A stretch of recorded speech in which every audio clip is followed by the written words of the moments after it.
no valid trade today, and that's cool, right? As a trader, there are three things that you can do, right? Buy, sell, do nothing, right? And today is the day that we do nothing. I only want to trade when there are very good trade setups, right? No point going into a mediocre trade, right? And you ending up after a week, no results, right? No money. So be patient, wait for the setups to present itself, then you go in, right? So what do we do today? Today, let me share with you something interesting. It's not really about stock, it's not about trading, but we talk about cars. Who like cars? Comment below. Right, in Singapore, and that's where I am from, cars are very expensive, right? They are really, really expensive. So for example, like how much does a Prius, right, a Toyota Prius cost in the US? Probably around $25,000. So how much does a Singapore Toyota Prius cost? And how much does it cost to really maintain it, right? It's just not buying, you need to maintain the car, right? So here's the breakdown. So to own a car in Singapore, right, you have to understand that you not only have to buy the car, right? The car probably costs you a sum of money, but you have to spend money on something else. Right? You also have to buy a permit, right? A permit to drive the car in Singapore. And the permit, which is called the Certificate of Entitlement, right? Short name, we call it COE, is used to regulate the number of cars in Singapore. Right? You know, Singapore is very small, it's a small island, right? And there's not a lot of roads, and there's a lot of people, right? High density. Right? And you don't want to see traffic jams anywhere in this small country, right? Almost every road will be jammed if everybody owns a car. Right? And the government have to control and regulate the number of cars on the road. Right? And the current growth rate today in Singapore, right? The current growth rate for cars is 0%. Right? Meaning that there are no new COE issued. Right? You can only buy a permit, you can only buy a COE when someone else surrender theirs or the COE expires. Right? The COE is valid for 10 years. Right? After 10 years, you have to pay again, bid for that certificate again, right? And every month these COEs are put up on auction, right? And the highest bidders get the permit and they can then drive their cars. Right? So it's really talking about the supply and demand here, right? Prices for all these COE can be really, really high, right? So on average, right, a typical COE, right, can cost anywhere around 30k Singapore dollars to 50k Singapore dollars, right? And that's around, like, if you convert to US dollar, will be like 20k to 38k US dollars. So that's one Prius there by itself, right? This COE already costs you one Prius, right? And you haven't even bought a car. So a Prius in Singapore, on average, right, together with COE and everything, will easily cost 100,000 Singapore dollars. And that's around like 75,000 US dollar. Is that really expensive? Right, comment below. Right, and if you talk about other better cars, right, a more luxurious car, right, like a BMW 6 Series, easily 300k, right, Singapore dollars. So it's around 220k US dollars. And a Lamborghini is going to cost a lot more. It's going to cost millions. So that's why buying a car in Singapore is really very expensive. And we are not done yet, right? Buying a car is easy. Right? If you have the savings, you can easily buy a car. But maintaining it for many years is a killer. Right? Besides the monthly installment for the Prius, right, say will be around $1,000 to $1,200. Right? It's another big chunk of this maintenance goes to the parking fees. Right? In your estate, you live in an apartment, right? You will need to buy season parking pass, right? Which can cost you around like $60 to $200 a month. And when you go shopping or you go to work, right, you need to pay for parking fees, right? And that can easily cost you, right, anywhere between $300 to $500 a month. Right? So, and another thing that you have to pay, right, very inevitable, the road tolls, right? When you enter the business district, when you're on the expressway, right, in Singapore, you have to pay tolls, right? You have the what we call the electronic road pricing, the ERP system, right? It's a gantry, right? The pass went through, then you have to pay, right? Which handles all the toll payments. Toll will set you back at least around $300 per month. Are we done yet?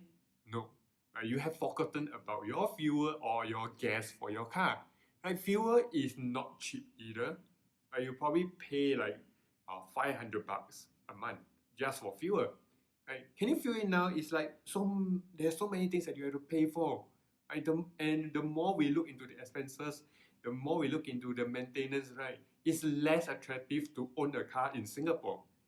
You also have to factor in this annual maintenance of your car, right? You have to send your car to the workshop. If you do a simple oil change, tire care, easily cost you $300 to $500. Any other kind of major maintenance will cost even more. And another big thing, another last big thing will be road tax. It is tied to the engine capacity of your car. So if you own a 1,600 cc car, you have to pay around $750 a year for road tax, and that is around $60 a month. So to sum the monthly cost, to sum the total monthly cost for your car, you put $1,000 for car mortgage, $100 for season parking, $200 for parking fees, $100 for the ERP charges, $400 for the fuel, and then the maintenance fees $30, road tax if you average out $60 a month. These are very conservative estimate here, and the total monthly cost, if you sum everything together, around $2,000 every month. We haven't talked about insurance and other miscellaneous costs. $2,000 every month, more than $20,000 a year. You can easily go for a super luxurious first class holiday, And as you may know, unlike real estate, your car, the price of your car, the intrinsic value of your car depreciate over time. So you are always losing money, It is a negative cash flow asset, If we talk about wealth management and things like that, we never want a negative cash flow asset. Of course, you can always say that we are paying for the convenience of having a car. But if you think about it, at least in Singapore, the island is small. Public transport is so readily available. You can get to anywhere on the metro, on the MRT. You can get to anywhere using Grab, Uber. Do you really need a car? With all these costs and stuff, I'm not saying that you shouldn't buy a car. Don't get me wrong, buying a car, pretty cool. If you can afford it and if you really want a car, by all means. If you're making 20K a month, you're making 50K a month, sure, why not? What I am saying is that don't buy a car and really spend above your means. If you're earning this much, if you're spending just a little bit of this, then it's pretty okay, If you're earning this much and you're spending so much, then that's stupid, But if if you barely can afford to buy a car, if buying a car means like sacrificing your current lifestyle, sacrificing your family lifestyle, then you really have to consider again, You have to think hard whether a car makes sense or not. You could have used this money to invest, to trade, or do something else that can help you to build your earning potential, Because cars negative cash flow assets. Maybe you can buy something else. I also believe that there is never a debt problem. It's not a debt problem. It's more like an income problem for you. So there's nothing wrong with spending more money, because you want to spend it. So there's nothing wrong. You really want to spend the money.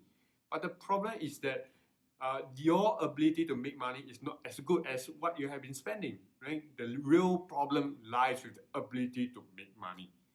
So focus on your income streams, Can you see how you can create more income streams? Learn how to get more money flowing in first before you start to spend money out, Only then your wealth, your own personal net worth will increase. So if you want to learn more about creating an income stream with trading, specifically swing trading, which only requires like 30 minutes a day, And you can make 10-15% a month, or maybe just 5% a month, Will that be worth it? Make sure you follow my work. So I am sharing my trading journey with you in this channel. I want to share with you all the trades I will be taking, but with full transparency before the market open. But you will see how I analyze the charts, you will see how I manage my trades, and you'll see whether those trades turn into wins or turn into losses. You might see win streaks, you might see losing streaks. So there's no hiding, no cherry picking. I'm not going to like hide my losses and only show you all the big wins that I have, right? And give you that rosy picture. No, I think that's not the good way to learn, right? And you know, to become really good in trading, you have to learn by looking at all the wins and all the losses, right? Get a full picture, the real truth of trading. So go on, click on the subscribe button below and join me on my journey, right, to help 1 million people to become better traders. So I will see you soon in my next video.